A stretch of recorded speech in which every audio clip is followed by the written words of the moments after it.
Hello friends, आज हम लोग एक बहुत ही इम्पॉर्टेंट टॉपिक पर डिस्कशन करेंगे और वो है सीएनटी एक्ट 1908। हम लोग इसका डिटेल्ड डिस्कशन करेंगे। डिस्कशन का मोड बाइलिंगुअल होगा और हम लोग इसको आसान भाषा में समझने का कोशिश करेंगे। तो सीएनटी एक्ट को डिटेल में जानने से पहले हम लोग कुछ इम्पॉर्टेंट पॉइंट्स को देखेंगे। सबसे पहले जो कि एग्जाम पॉइंट ऑफ व्यू से बहुत ही इम्पॉर्टेंट हो जाता है, झारखंड के किसी भी कॉम्पिटिटिव एग्जाम के लिए यह टॉपिक बहुत इम्पॉर्टेंट है। ओके, तो लेट्स स्टार्ट। सीएनटी मीन्स छोटा नागपुर टेनेंसी एक्ट 1908, हिंदी में छोटा नागपुर काश्तकारी अधिनियम। यह जो अधिनियम है, इस अधिनियम से छोटा नागपुर क्षेत्र के भूमि संबंधी कानून का जिक्र मिल जाता है। भूमि के खरीद बिक्री, ट्रांसफर आदि की जानकारी मिलती है। सीएनटी एक्ट बनाने से पहले अंग्रेजों द्वारा एक सर्वे कराया गया था। सर्वे 1902 में कराया गया था, जिसका रिपोर्ट आया था 1903 में। इसका प्रारूप तैयार हो गया था 1903 में और लागू की तिथि थी 11 नवंबर 1908, 11 नवंबर 1908। उस समय तत्कालीन गवर्नर जनरल थे लॉर्ड मिंटो।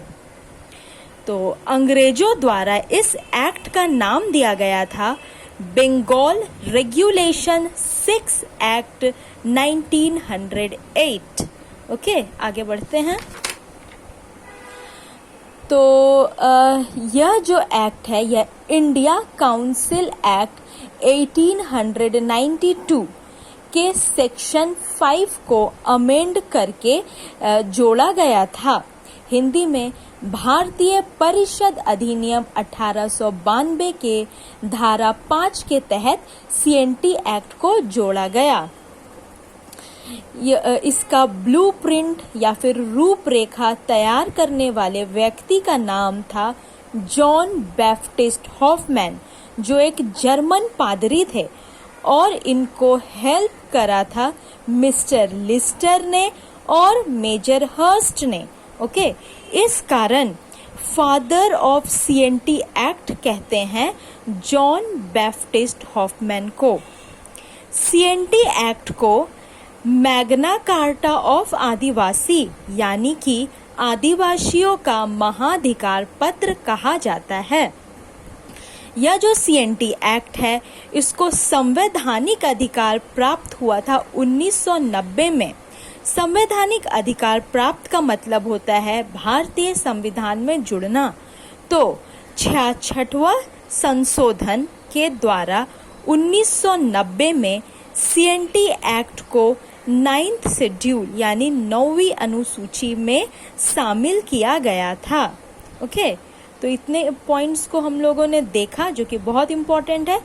आगे बढ़ते हैं। लागू करने का उद्देश्य क्या था?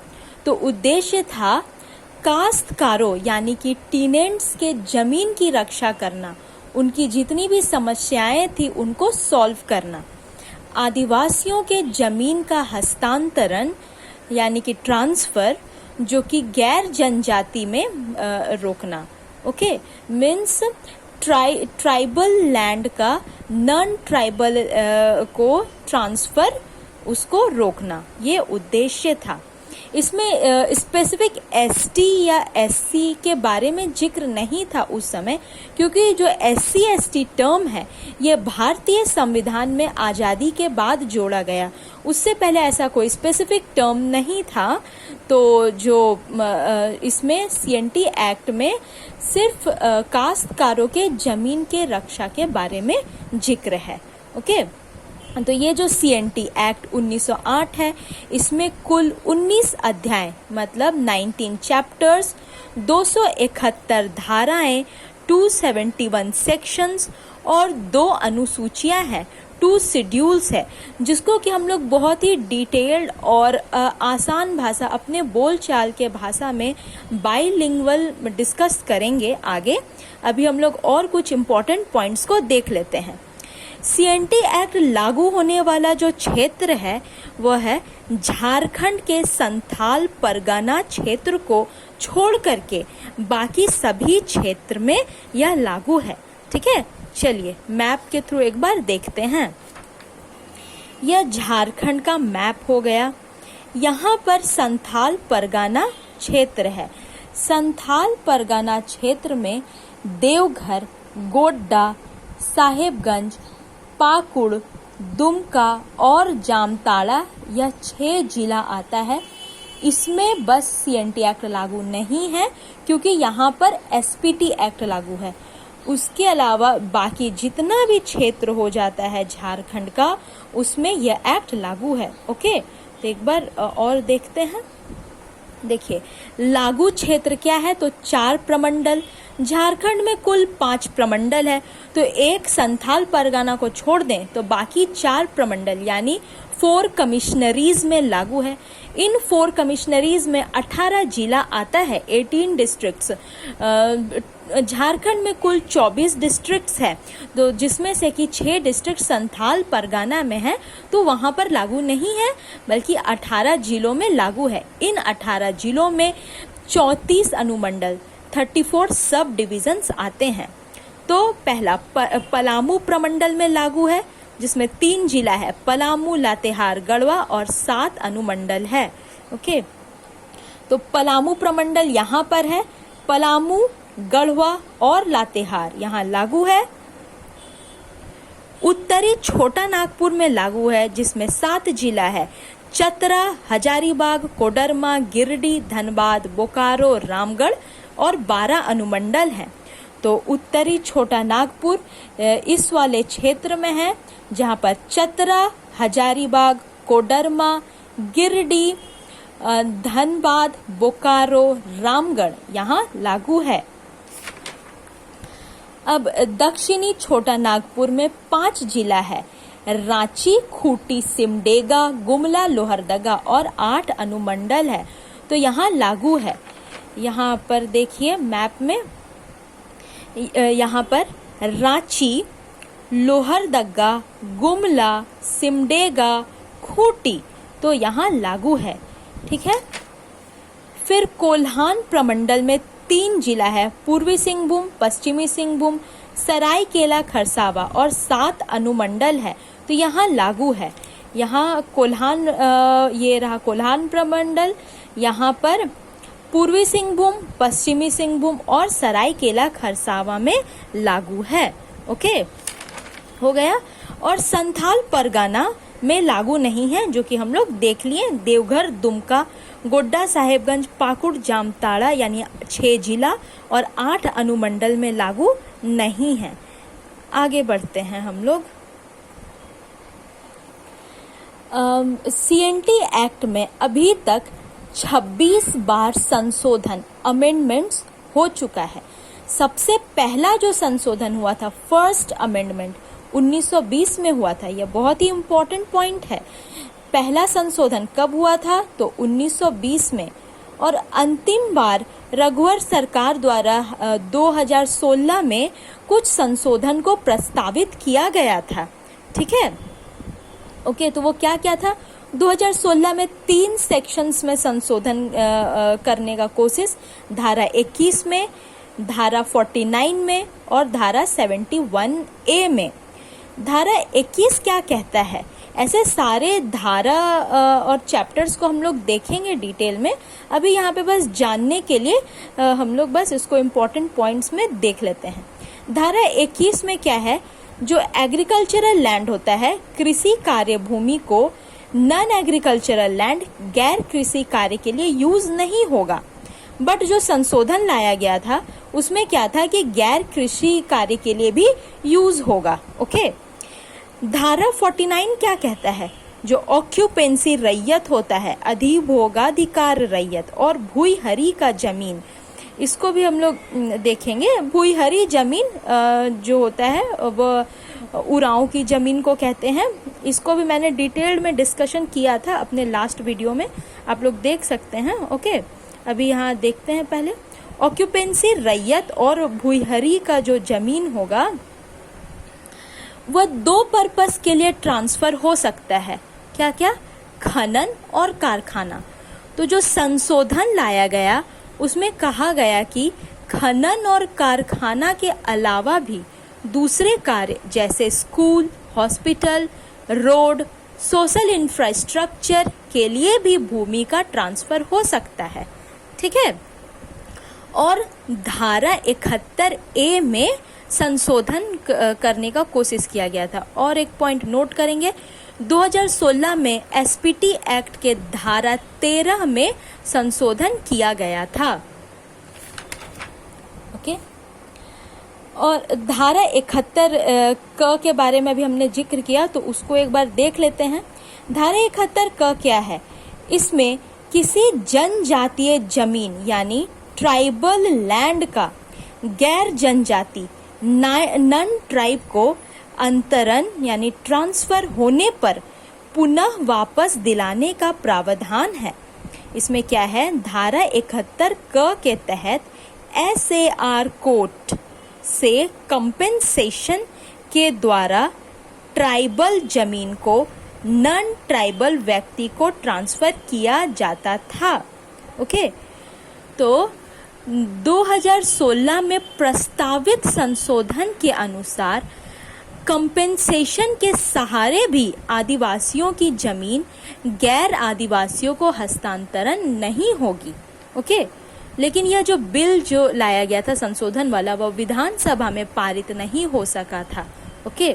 चलिए एक और इम्पोर्टेंट संशोधन को हम लोग देख लेते हैं जो कि 1962 में हुआ था। बिहार सरकार ने 1962 में, तो झारखंड बिहार गवर्नमेंट के ही अंडर था, तो बिहार सरकार ने इस अधिनियम के धारा 46 में जो अनुसूचित जनजाति यानी ST के साथ साथ अनुसूचित जाति SC और OBC के लिए भी उनके जमीन ट्रांसफर संबंधी विषयों को जोड़ा गया था। तो ये याद रखना है, SC और OBC के जमीन ट्रांसफर भी कब जुड़े थे? तो 1962 में। ठीक है। अब CNT एक्ट लागू होने से पहले के कुछ पहलू उनको देख लेते हैं। देखिए, लागू होने के कारण क्या क्या थे। ये CNT एक्ट अंग्रेजों द्वारा लाया गया था, तो क्या ऐसे कारण रहे थे जिसके कारण यह लागू हुआ था?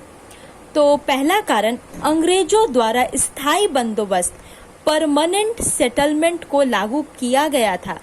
कब लागू किया गया था? तो 1793 में।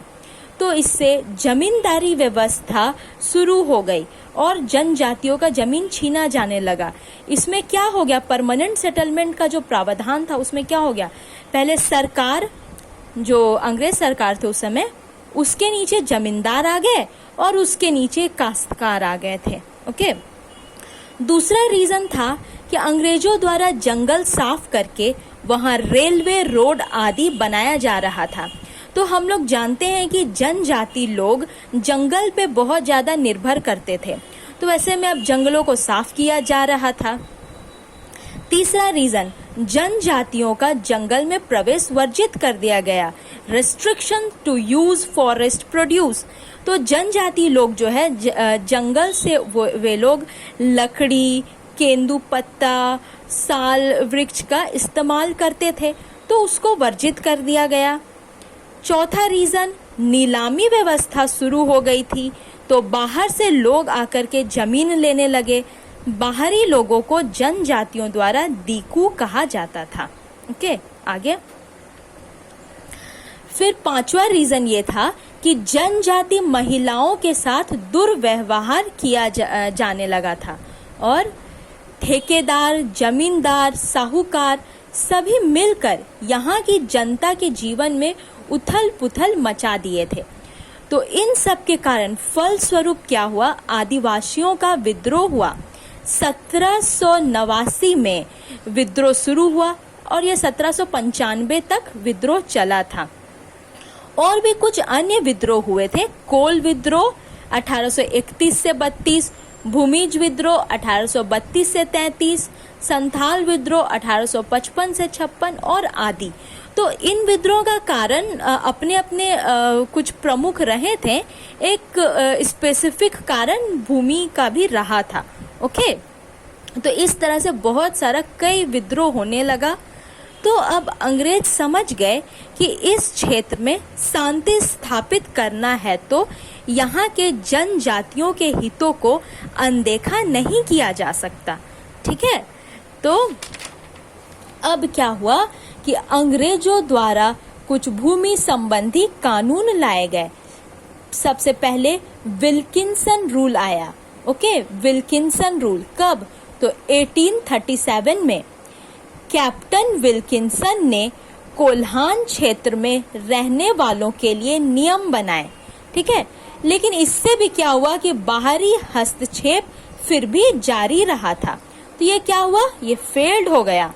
फिर दूसरा छोटा नागपुर लैंड टीनेंट एक्ट 1869 आया।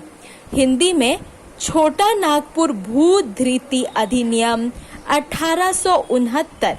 इसमें भूइहारी भूमि संबंधी कानून था। भूइहारी मंझिया सेटलमेंट, तो ये भी फेल हो गया क्योंकि इसमें सिर्फ भूइहारी भूमि के बारे में था। भूइहारी भूमि यानी उरांव की भूमि। ओके, तो ये टाइप्स ऑफ लैंड में मैंने सभी प्रकार के भूमि को, झारखंड में जितने भी प्रकार के भूमि होते हैं उसको डिस्कस किया था। तो आप लोग मेरे लास्ट वीडियो में जा करके देख सकते हैं। ओके, आगे फिर जो तीसरा छोटा Nagpur land and टीनेंट procedure act 1879। Okay, तो यह भी फेल हो गया। फिर अंग्रेजों ने लाया बंगाल टीनेंसी एक्ट 1897। इसे लागू करने का विचार 1899 तक स्थगित रहा था। ओके, तो क्या हुआ? मुंडा रिवॉल्ट हुआ 1899 में। ये 1897 में आया था और 1899 में मुंडा रिवॉल्ट हुआ बिरसा मुंडा के द्वारा, जिसको कि बिरसा मुंडा का उलगुलान 1899 से 1900 तक चला था। ठीक है, बिरसा मुंडा का उलगुलान। इसका जो मुख्य कारण था, खूंट कट्टी व्यवस्था से छेड़छाड़ हो रहा था। ओके, तो खूंट कट्टी क्या होता है ये भी मैंने डिस्कस किया था और भी आगे हम लोग डिस्कस करेंगे।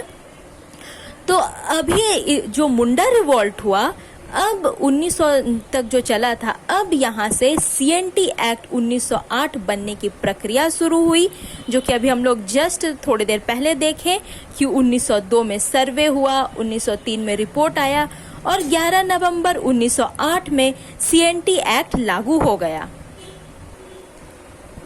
ओके, तो हम लोग नेक्स्ट वीडियो में CNT एक्ट में जितने भी चैप्टर्स, अध्याय जो होते हैं उसको हम लोग डिस्कस करेंगे। एक एक करके जो भी इम्पोर्टेंट टर्म्स है, सेक्शंस है, उसको हम लोग नेक्स्ट वीडियो में डिस्कस करेंगे, जो कि आप लोग को बहुत आसान भाषा में हम लोगों का डिस्कशन होगा। तो आप लोग जरूर देखिएगा। तो ओके, अभी के लिए बस इतना ही। Thank you.